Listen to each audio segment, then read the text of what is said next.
Nexora-IEC under Saranda House IIT Madras BS. Before we dive in, could I quickly check am I audible to everyone? Please drop a yes in the chat or give me a thumbs up if you can hear me clearly. Great. Thank you. Now let's get a quick show of hands. How many of you have ever dreamed of launching your own startup? Or maybe you have already started working on an idea. Feel free to drop a yes in the chat. That's what today is all about. Turning those ideas and dreams into reality, and we have the perfect guide for this journey. It's my absolute pleasure to introduce our guest speaker, Mr. Shreeyash Haritashya sir. Shreeyash sir is the founder and CEO of Neurastats, a company that's making waves by helping business solve complex problems with data-driven insights and cutting-edge technology. He has worked with Y Combinator backup startups, lead initiative projects in Switzerland, and guided clients. He has also received accolades like the IETE Best Paper Award and the Excellence Award from Cognizant's IIT Roorkee for his work in machine learning. Today's session, Start to Scale the Entrepreneur's Trail, is all about the real life challenges and triumphs of building a tech driven startup. Before we begin, just a quick note. We will be taking all your questions and doubts at the end of the session. So, if you have a question during the talk, please raise your hand or note it down, and we will make sure to address it in the Q&A. With that, let's warmly welcome Shreya sir to lead us into today's session. Shreya sir, we look forward to your insights. The floor is yours. Well, thank you very much, Chetna, for that warm welcome. Hello, everyone. Good afternoon. I hope you had a great lunch and are not about to doze off while I present the screens.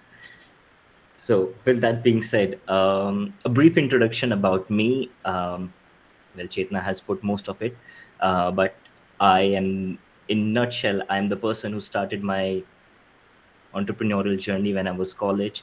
I started my company when I was in third year of it, and since then I have been worked with numerous organizations across the globe, and have also worked with very close tie with the Swiss government. And currently we are working on major projects. Uh, in nutshell, we build intelligent softwares and export them to US, Europe, and some of the organizations in India as well. So that's what we do at Neurastat. But my journey has always been about working very closely with the startups and early stage founders as well. So I think I know a thing or two and might be able to guide you if you are willing to start your own startup very soon. Um, well, that being said, let me try to share my screen. Let me know if you guys can see it. Uh, just give me a second.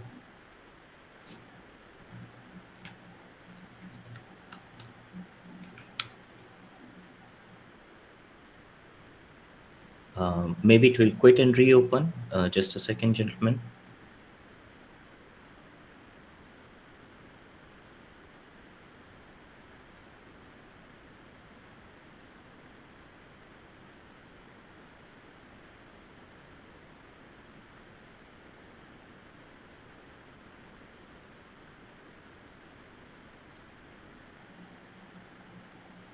Yeah, can you see me? Perfect. Let me share my screen as well.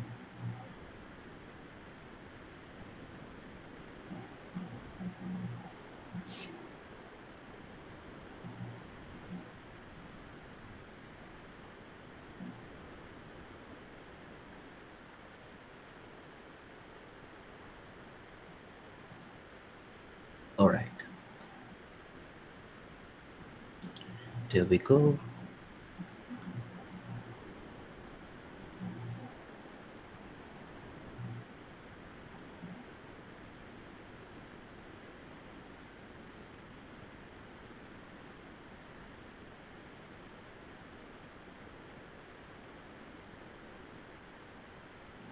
I hope it's visible to all of you now. Yes, sir, it is visible. Perfect. Yeah, thanks for the patience, everyone, and let's get started. So the entrepreneurial trail, that's a very interesting topic that I thought about for this event. But before that, it becomes very crucial that I give you a brief introduction about from where I started this journey, because I think that's all you will be able to relate with. uh, See, I had a very old banged up laptop, HP laptop, with me when I was a student in college. I was in, let's say, more than $15,000 in student debt. Old PC that you can see on the left, HP laptop, and I was just cooking up some JavaScript code over there, like we always do. Like I think we all are almost engineers in this thing, so I can get into the technical nitty gritties so as well. So on the left, you can see I was like trying to bring some piece of code together to build something ship and something meaningful to our customers. But at that time, the products were so ugly, so bad, that no one ended up using those. But still, that's like one of the topic, like, does it really matters, like, if we ship the perfect code, or our code or product could be ugly like that? Which eventually led me to this experience in the cycle. And the right hand side, you can see, like, just a sneak peek of my current setup that I have currently. And we have, not only that, we have a huge computation power at our offices right now. We are spinning up one of the finest AI models, and running agentic softwares on the day-to-day basis. So that's very cool. If someone is interested in that and how to do it, you guys can always reach out to me. And then this journey not only took me from upgrading my setup to build the meaningful products, but also helped me explore the world. As you guys can see, the pictures that I have, these are the pictures from the mostly from the Europe, the partners that I went to build their products over there. And not only that, as we know, we have a culture of Atiti Devo Bhava. I not only went there, but I also invited my European friends to India. So this is the picture that you see is of this holy season where we invited those, and we had a great celebration over here. For them, this was like the first experience, and they were like, "Ah, this is so fun." So I can tell that they all took a very good and great memories of the Holi this year. That's like a little bit about how it started, where we are right now, and where we are going. Probably we are going to build more agentic softwares down the line.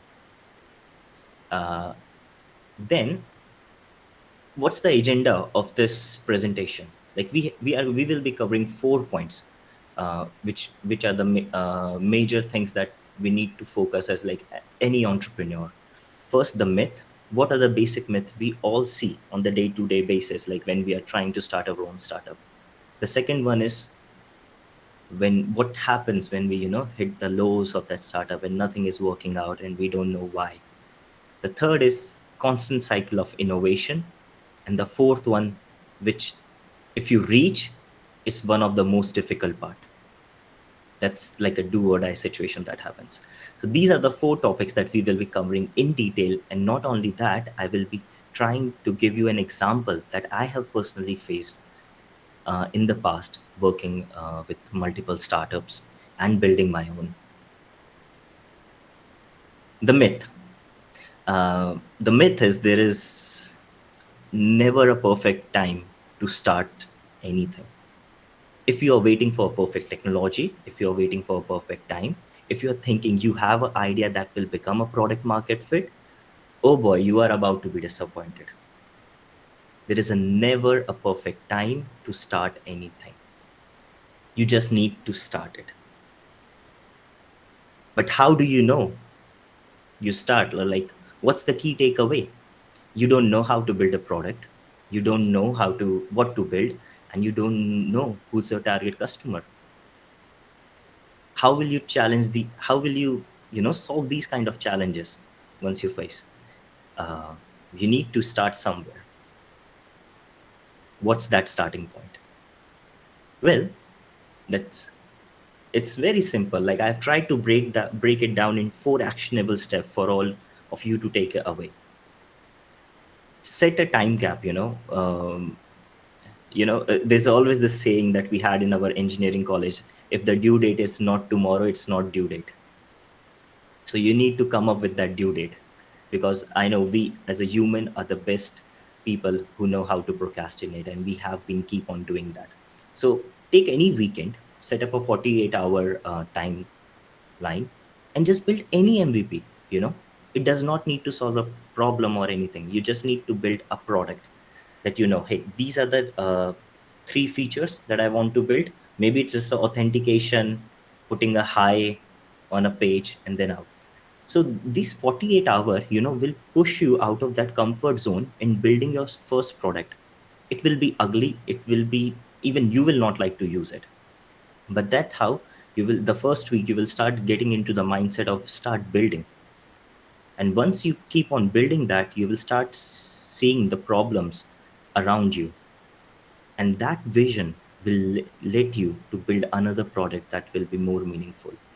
I'm sure you guys must be knowing about a lot of challenges that you see around it. So it does not have to be a very simple product, or you can even write a problem statement down, but try to time cap it. If you cannot time cap it, you cannot ship it, and that's the most crucial thing. Because no matter what revolutionary idea you will have, it will not work. I have seen more than 100 plus startup fail in this journey. And it's not just the one reason that the idea was not good. Everyone had a very fantastic idea, but still it does not work.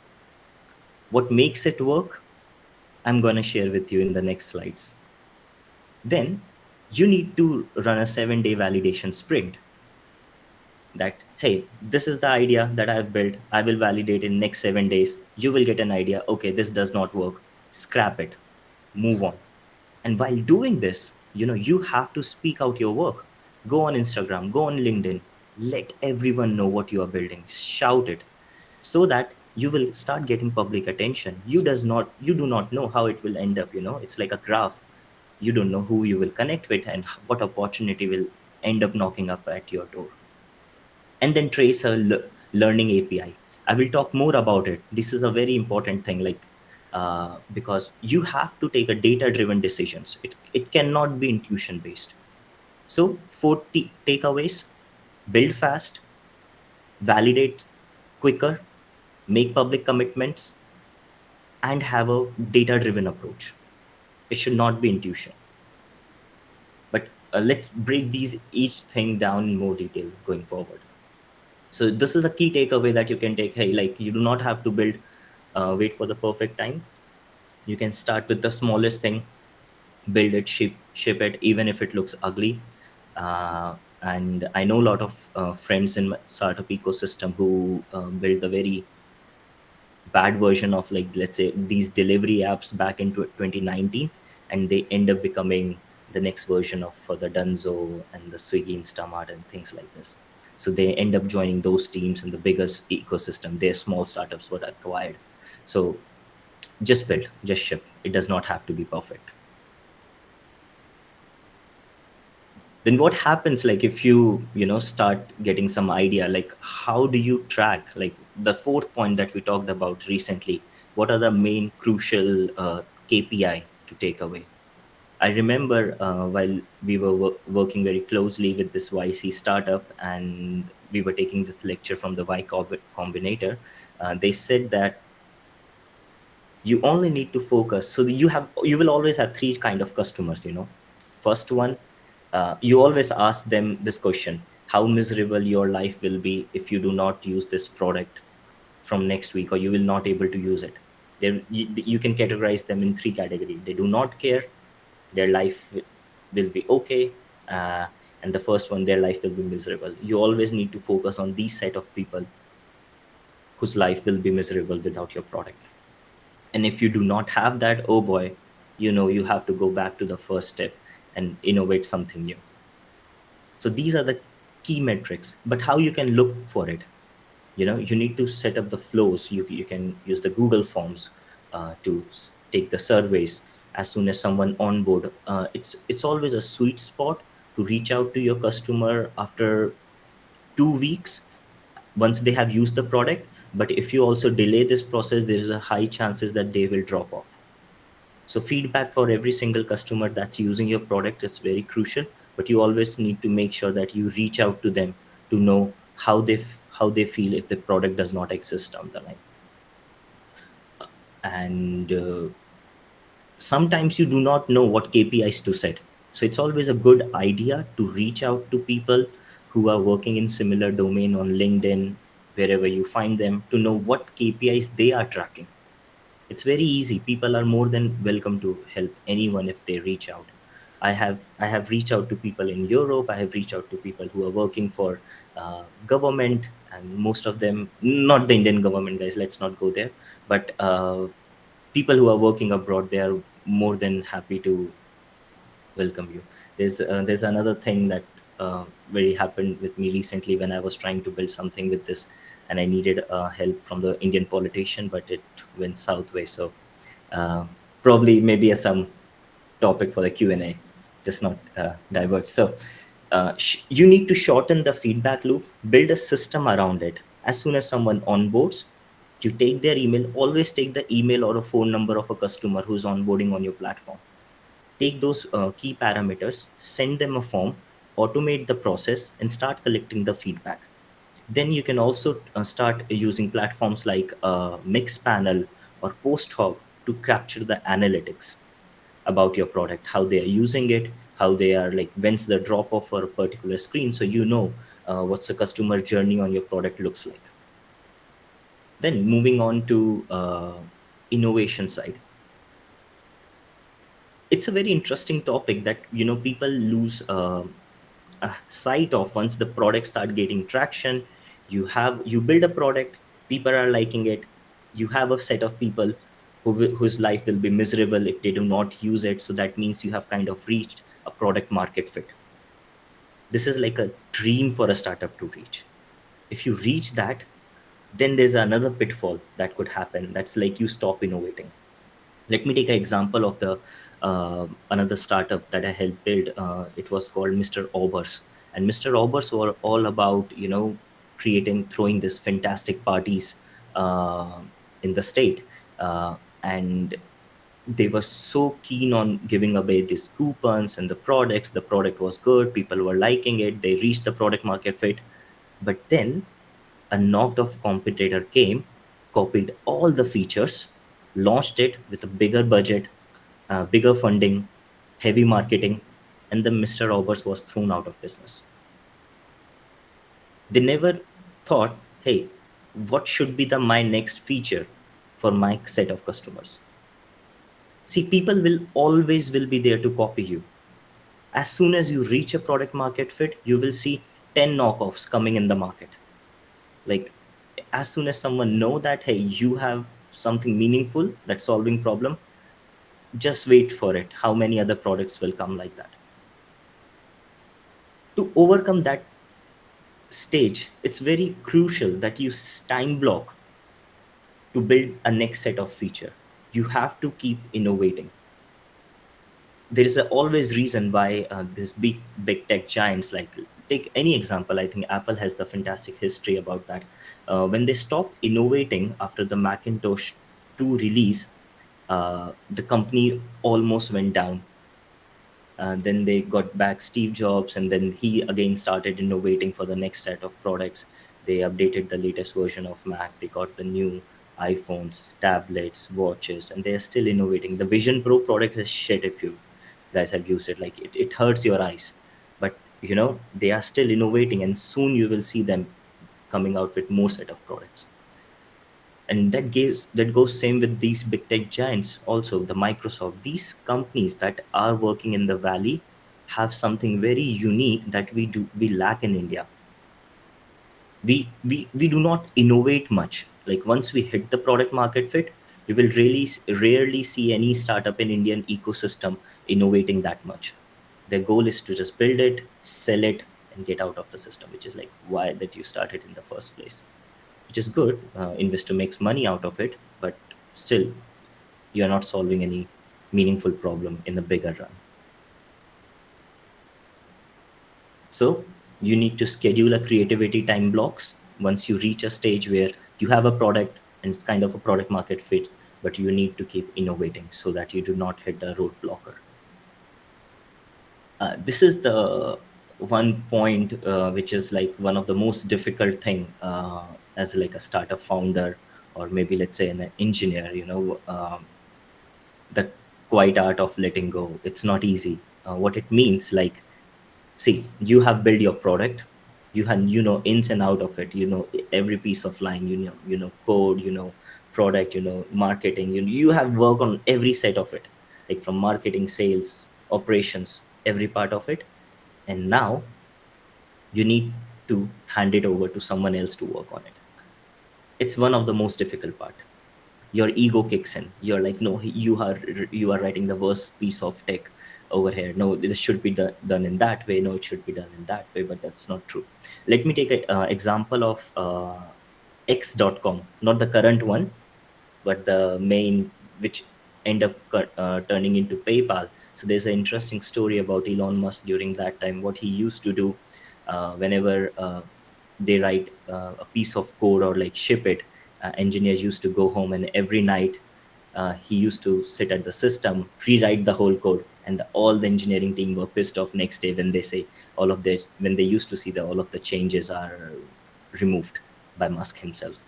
So that's the thing, you really need to build a system or an infrastructure and trust in the people or the team that you are working with. You need to give away their steering wheel so that they can ship the better product than you.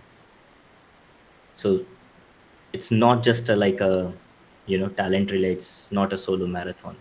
You need to give away the control when it comes to collaboration and working with the team. So in short, the trail ahead of you lies in a 4 step. Looks simple, very long, can take years to achieve. Start small, ship ugly. You need to shrink the feedback loop. Once you reach a product market fit, keep innovating. Keep innovating your product. And then once it start auto rolling, you need to replace the control with the trust. And that's how you not only build small, but you scale it to the big customers. And it's a very interesting quote that I read, like, expert is a person who has made all the mistake that can be made in a very narrow field. So I want you to make all the mistakes that you can make in an entrepreneurship trail, but not also getting stuck in the nitty gritties of building, shipping, marketing, selling, and everything. Make all the mistakes that you can. And thank you very much. And that's my LinkedIn. And you can search me by Haritashya on LinkedIn, and my profile will pop up. And you can reach out to me anytime if you have any doubt. And if you're building something meaningful, just always let me know. I might be able to connect you with the right people in your industry as well. So thank you. Thank you so much, sir. We would now be delighted if you would address some of our students' questions. If someone has doubt, please raise your hand and go one by one. Sure. Yes, sir. I have a question. Sir, if you have a good technology, if you have a good idea, but even then, I think your startup cannot be grow without a team. So, how to build a good team? Yeah, it's, you never know who are the right people. I will always say, when it comes to building team, get a person who has done that work before that you are trying to do. Let's say, for example, you have experience on writing code, Mm. but you need someone who can sell it. Don't go to the person who say that, hey, he can sell it, but he has shown a proof of that work in the past.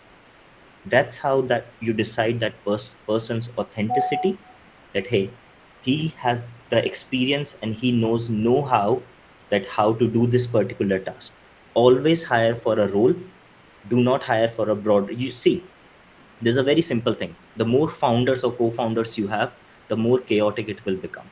At max have two. If it goes three, there's a trend. This like the if there's an uptick in the co-founder, there's an uptick in the startup failure. So be small. You can also start alone. That's not an issue. Okay, sir. Thanks.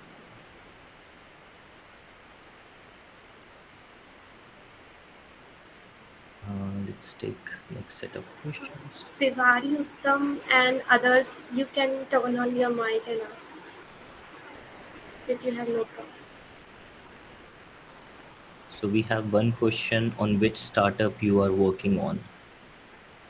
So, well, currently I'm in partners with this one Swiss startup, which is revolutionizing their tourism industry. So, how's their ecosystem work? Like they have cantons, like we have states in India, the Switzerland has cantons, and the canton has this marketing budget that comes from the government and the local people. So basically, if you are staying in one of the hotels in Switzerland, you pay a tax, and that amount goes to that particular canton's marketing budget. Those funds are derived to attract more tourism to that particular canton. And how we are doing that, we are building these agentics AI platforms, which is like you can reach out to AI on your WhatsApp, and you can plan end-to-end trip from train to trams to hotels to what activities to do and what are the ticket prices, like entire trip in your budget, fully automated. Like previously, users used to spend time like 15 to 45 minute on an average planning a trip. This brings that time down to 1 minute or 2 minute for that industry. That's like one of the recent problem that I'm trying to solve over there for the Switzerland. And when it comes to India, we are building a similar product for lawyers of high court, where we are going to help them try to automate the contract generation flow.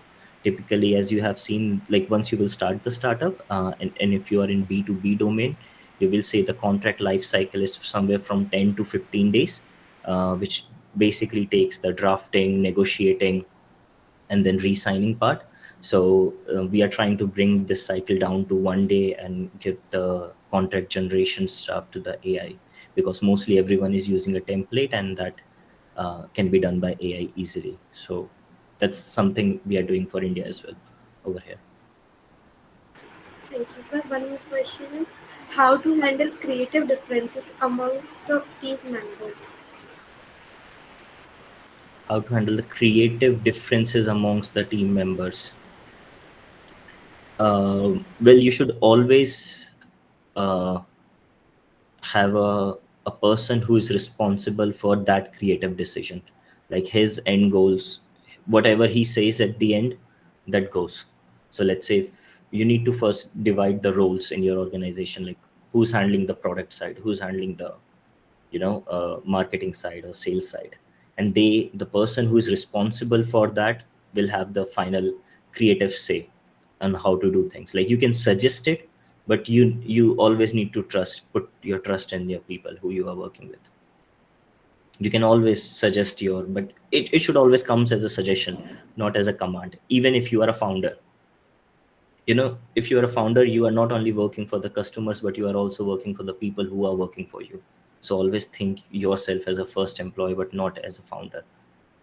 You're not here to lead, you are here to serve. That's the end goal of it. Thank you so much, sir, for, for an inspiring session. Thank you so much for sharing your journey, insights, and a practical advice. Your experience have truly motivated us all. Thank you very Bef- much. Before we wrap up, I would like to extend a heartfelt thank you to everyone for your participation and enthusiasm. To capture this moment, may I request everyone to please turn on your cameras so we can take a group photograph together.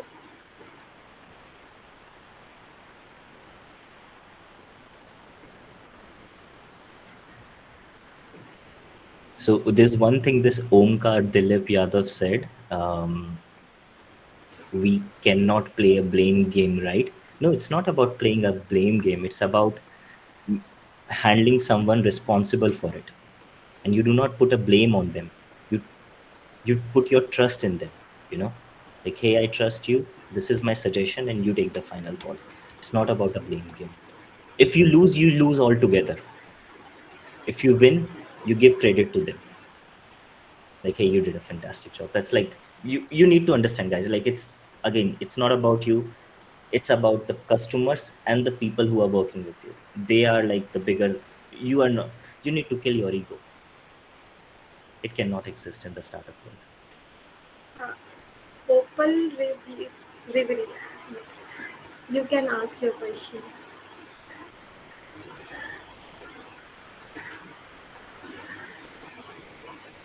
So, which question should I pick up another question? Is your company your first startup? Yes, but the company was all about helping other startups to build the product and scale. Like, I have built multiple startups, but all of them failed, and the current one is working. So yeah, fingers crossed on that one. Let's see how it goes. But we raised $1 million from a Swiss government, guys. So we are on a very good trajectory this time. One more question is, what are the most effective low-cost ways to quickly validate a startup idea, especially when it involves both hardware, IoT device, and service, before invest heavily into development and scaling?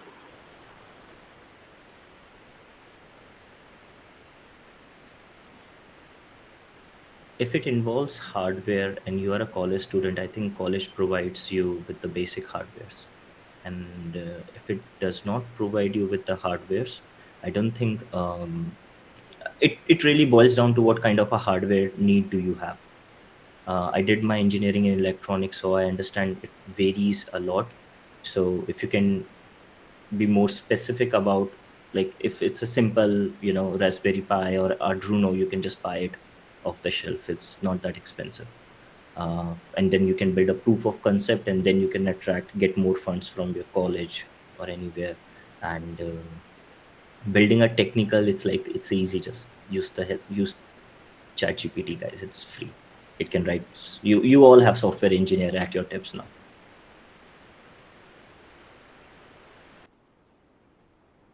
How So about there's hardware? this Yeah, yeah, go so ahead. there's this question in the chat by Sunny KR Shah. What are the most effective low-cost ways to quickly validate a startup idea, especially when it involves both hardware and service, before investing heavily into development? Yeah, as I answered that already, it again boils down to what kind of a hardware needs do you have. Hardware varies a lot. If you need a simple Arduino or Raspberry Pi and your college is already not providing it, you can buy it. It's just 3,000 or 4,000, max can stretch up to 6. Build a proof of concept. Take that proof of concept to someone who has a money. Mostly your college will fund that idea, but if they are not willing to fund, you can always write an email to a person who you take inspiration is working in that domain, and he will give you funding for that. So let's say if you have cooked up something very cool, like person like me can easily invest like up to 50 lakh or a crore, if it's something very meaningful. Like, you can find Asian investor, but you need always go with the proof of concept. You need to build something. So Pinumali Pratap is asking, what 3D printing technique would you recommend for a startup? What kind of startup you are building in 3D domain? Like, you are thinking about building 3D houses, or like big infrastructure, machinery, small toys? No, any space for the mechanical or fabrication units, like specialized materials which are complex otherwise to make in Well, normal process. yeah, I will say, I have a very basic know-hows of 3D printing, and like, we use the simple printers to build this remote. But if it comes to more technical know-how, you can reach out to me on the LinkedIn, and I will connect you to the people who are working in the similar domain. I do Right. not have much experience when it comes to fabricating materials using 3D printers. Yeah. Yes, sir, thank you.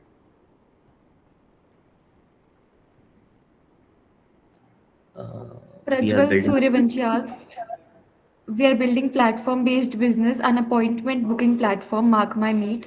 Any suggestions how scale a platform-based business for service providers as well as customers? Yeah. Uh, Start small. Yeah, it's a, like a, kind of a chicken egg problem. Like uh, you need service providers, and then you also need customers from them. If you do not have a customers, you do not have a service provider. So you need to initially, like, if you have few set of service providers, very good, you can market to that to the customers.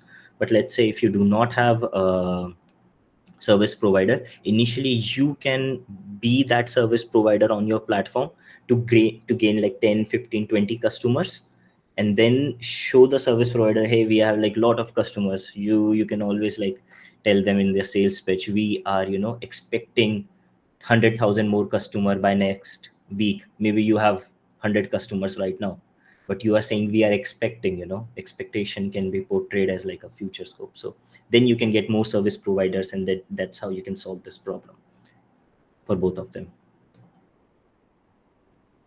Emir Rehan is asking, how do you normally come up with startup ideas? What is your thinking process?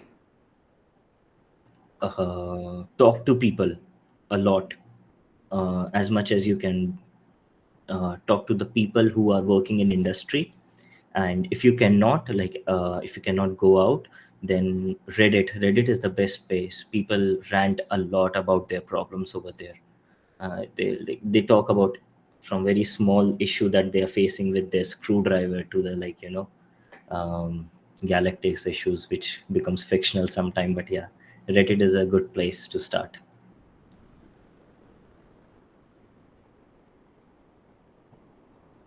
Yes, sir. Sir. One more question. Yeah. Sir, I am also pursuing my electronics engineering. So I know, like, I can build a gadget. I can work with software, hardware, but sir, I don't know how to sell it. Yes. So that is my question. If I will build something new in market, so how to sell it? You do again, like, see, find a person who has sold hardware or electronics in the past. you know Tell them, hey, this is something I have built, try selling it for me. He will come back to you with some customer feedback, that maybe say like this part of, it's not working perfectly. Maybe it's slower, it can be much faster. You can take that feedback, build the bigger product, and then again go to that person. Oh, If you okay, are sir. good at building, build it, and find someone. And you also don't have to stick with that person to sell it. You can also reach out to a person sitting in a Europe or US to try selling that product. And you can ship anything right now. We are in such a good state, I will say, from like a logistic point of view, within India or abroad, that you can build anything and send anything to any part of the world. So I will say, like, kudos to you. If you are good at hardware, just keep polishing that skill. I see a huge potential in India in silicon manufacturing down the line. In fact, I am also trying something in that domain, but down the line, but at the scale of manufacturing. And it's like a very ambitious project that I have, but keep Okay, working thanks, on sir. that.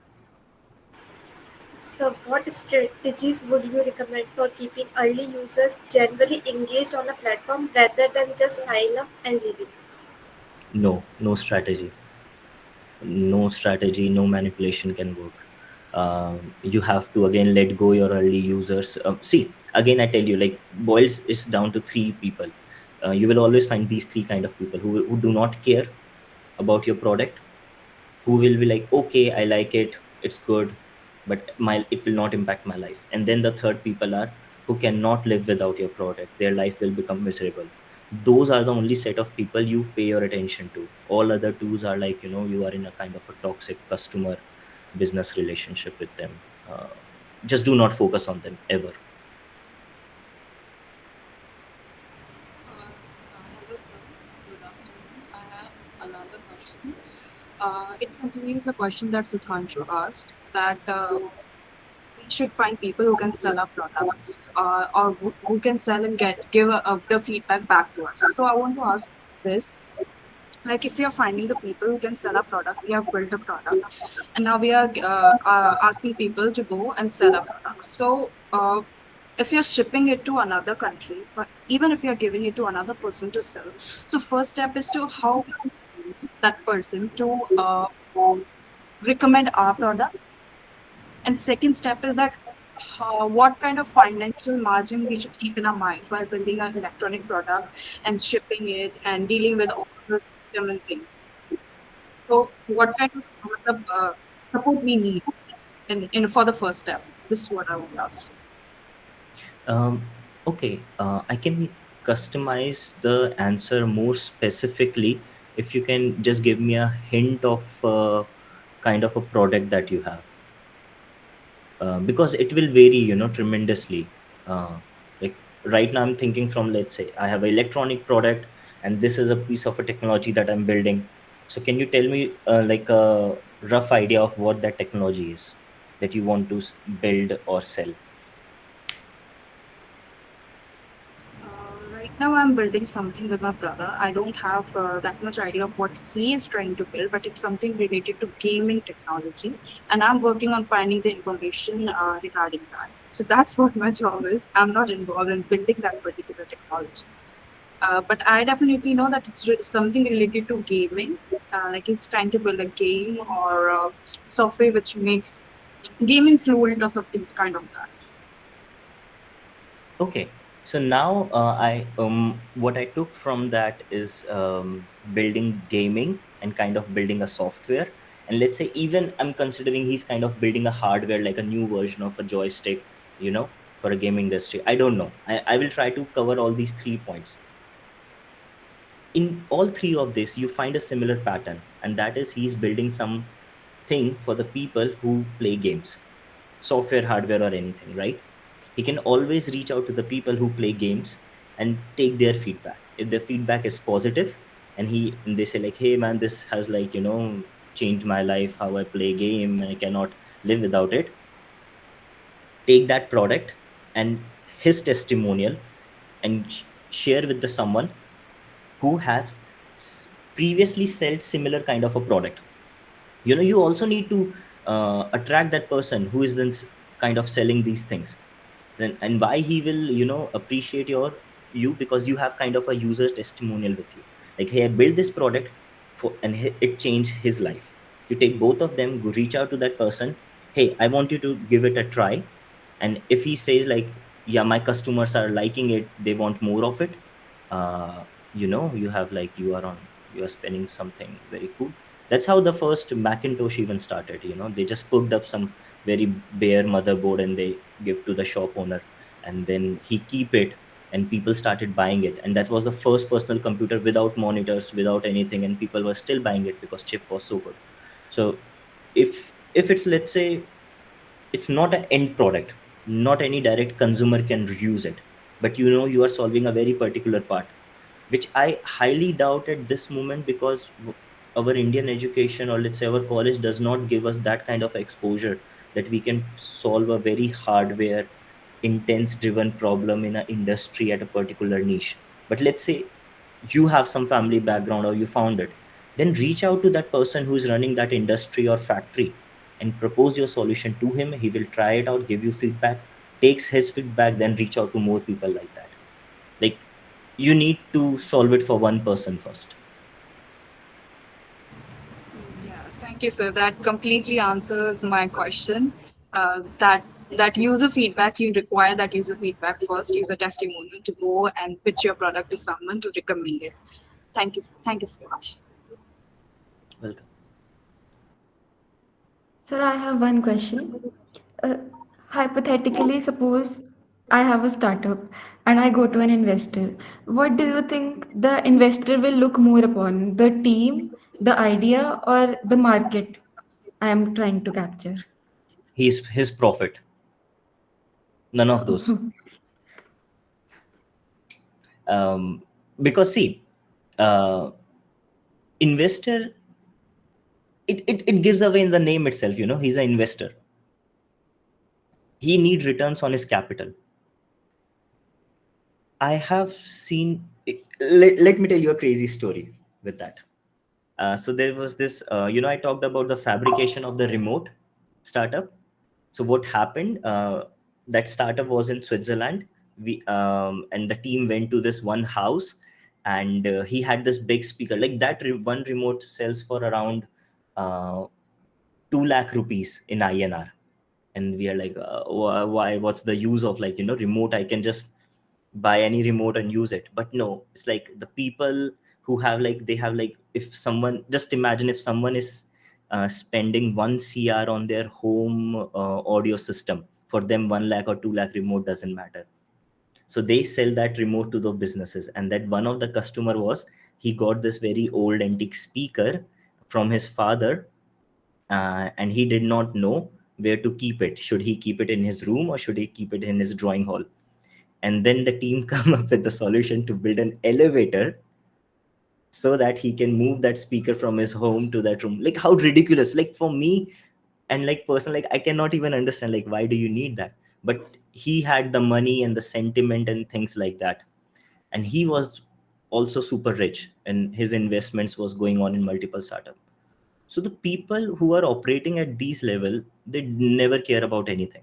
They have all the money, they are good. They, let's say, if you have like 100 crores, you put 1 cr in 100 startup, and you only want that startup to succeed.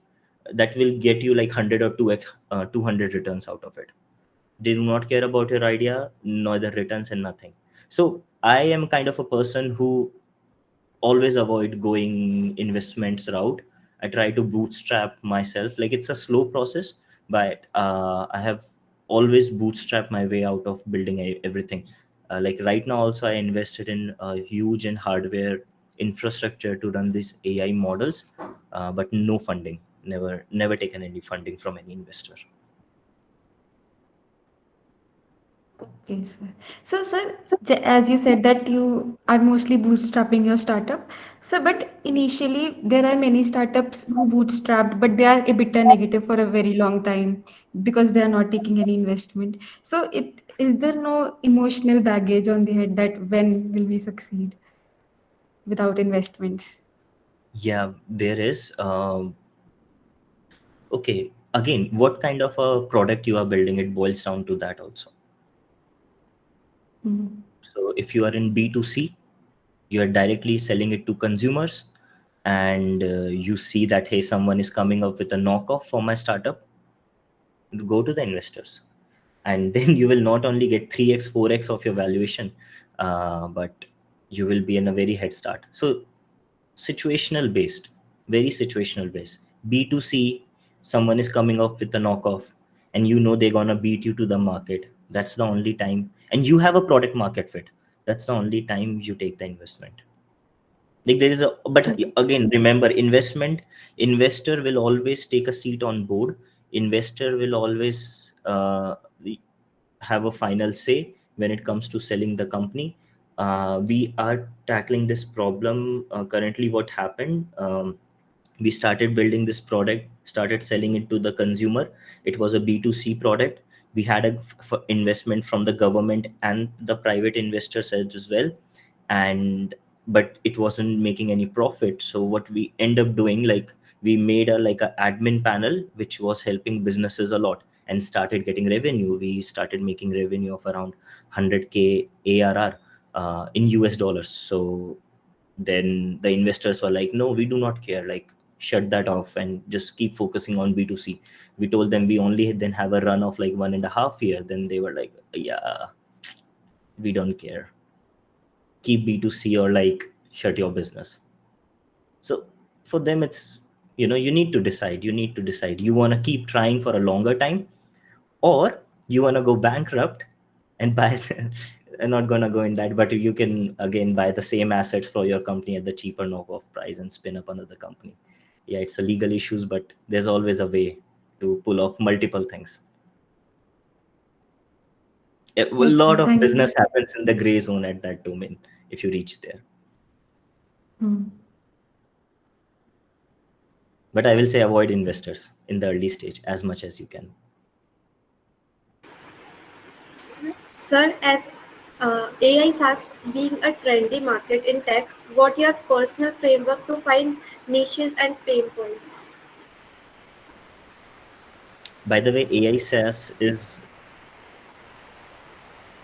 kind of a cautious thing in itself also, as I see more models coming up, and the agents picking up the power. And let's say even this MCP servers, let's say you have one LLM and someone builds an NCP server for that. That means your LLM has now all the capabilities that that MCP server had. So, and what's the AI SaaS? Like at the end of the day, it's a custom functional and tool calls that you have written, and someone can write a MCP server of that and give that functionality to any agent. So that's not your, USP or moat in the market. Well, again, if you are able to build a AI SaaS, see, the simpler things get, the more people can do it. And but if you build a AI systems and build a AI SaaS product, uh, the question was regarding what's like personal framework to find niches and pain point. Talk to people again, understand their industry. We are engineers, but there's a huge industry that we are not aware of, that comes to the legal side, it comes to the accountant side, uh, medical side, healthcare, the basic necessities of the society functioning. There's a lot of things that you can tap into and build products over there where no one is paying attention to. Yeah. Okay. So, how someone can get funding after building MVP that is performing well? What do you mean by performing well? Like performing well on the browser or performing well with the users? Like, can you please go in more detail? What do you mean by performing well? So, it's not my question, but I think for both. For both, performing well, let's say from the user point of view, go to the person who has invested in similar product, or like say you need a money and it's performing well, people will give you money when it comes to user. But if you say like technological wise it's performing well and you like it, you will not get money. Okay. Does Swiss market has any key differences in terms of India market in the way it responds to tech infrastructure? A huge um, when it comes to building okay, let me tell you a small story around it. Maybe that will answer it. I was in Bangalore after my graduation working for this fintech startup. And then at that time, that the incubation center we had, like everyone was building software.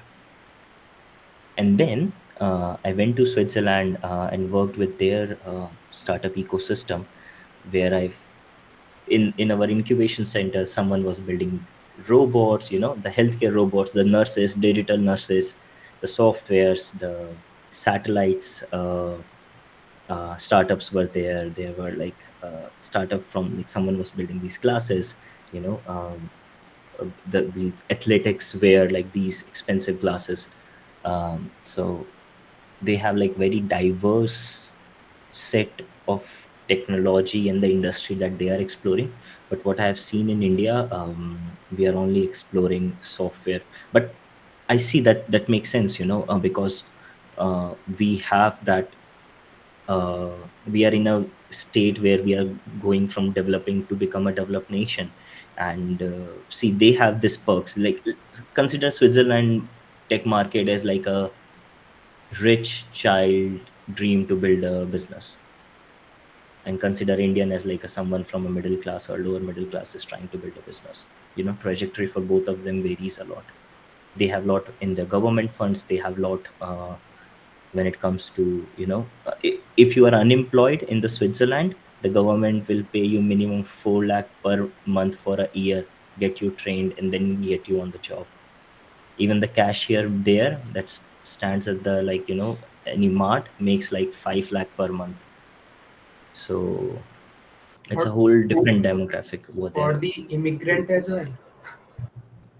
See, getting an immigration in Switzerland is a very challenging, but if you are working with their business, that you can go over there. Like I had an option to immigrate, but you will feel very disconnected over there from the culture and the society point of view. Like if you are more like a person who want to build business, and India is the perfect canvas right now.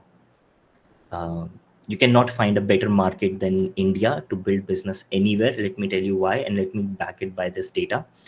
See, China exports a lot and they have a huge manufacturing power, but their consumption in the GDP is only 32%. Only 32% of the Chinese people actually consume. When it comes to the US, if they are producing 100, the 62% people are consuming. In India, we have less manufacturing, but our consumption is 59%.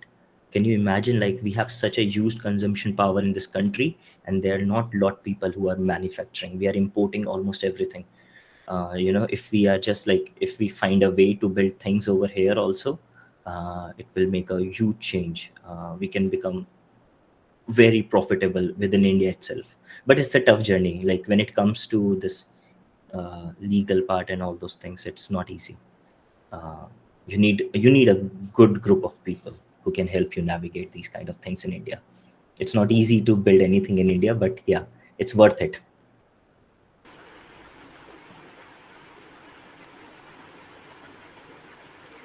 So someone wants a feedback wanted to have a feedback like, does Indian market respond to tech in terms it solves both bottom line convince issue, like something similar to what Zapto is doing, because India is growing countries such as healthcare, quick commerce, agri-tech.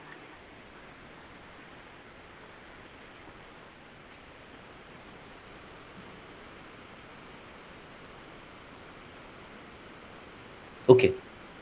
uh, well, I will not fully disagree, but did you read about recent that Tata did the manufacturing of the silicon chip in their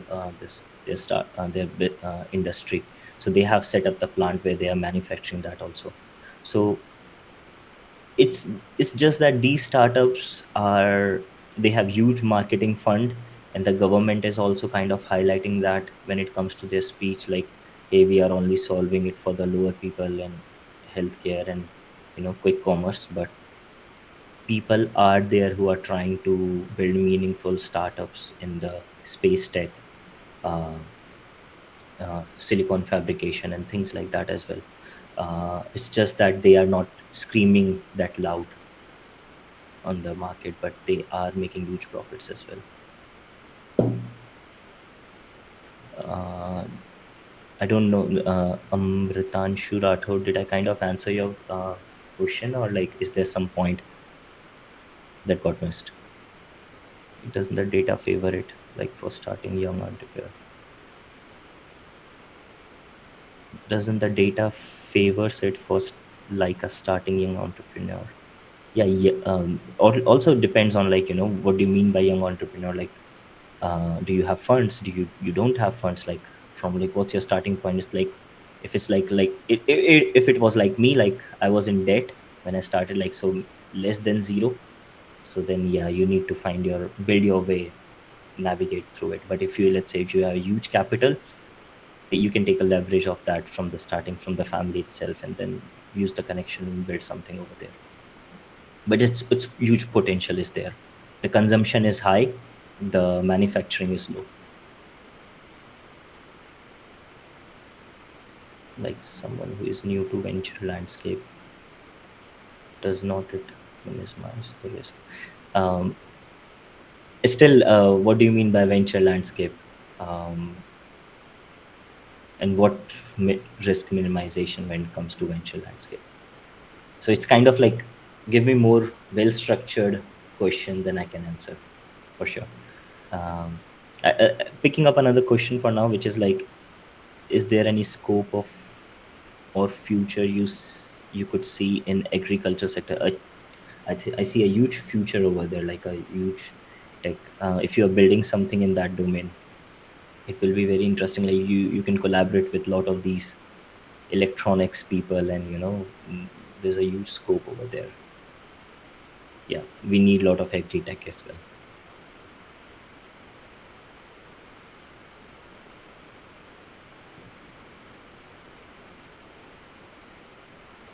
Amritanshu, you can turn on your mic.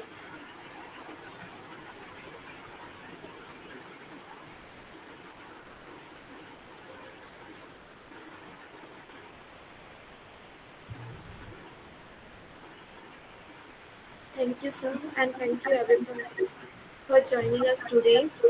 If you found today's session helpful, let us know in the chat or share your biggest takeaway. Now, I would like to invite Mr. Shreya sir to share his closing remarks with us. Well, what I would like to add is just that keep working. This journey is less about intuition, more about perseverance. Keep working hard as much as you can.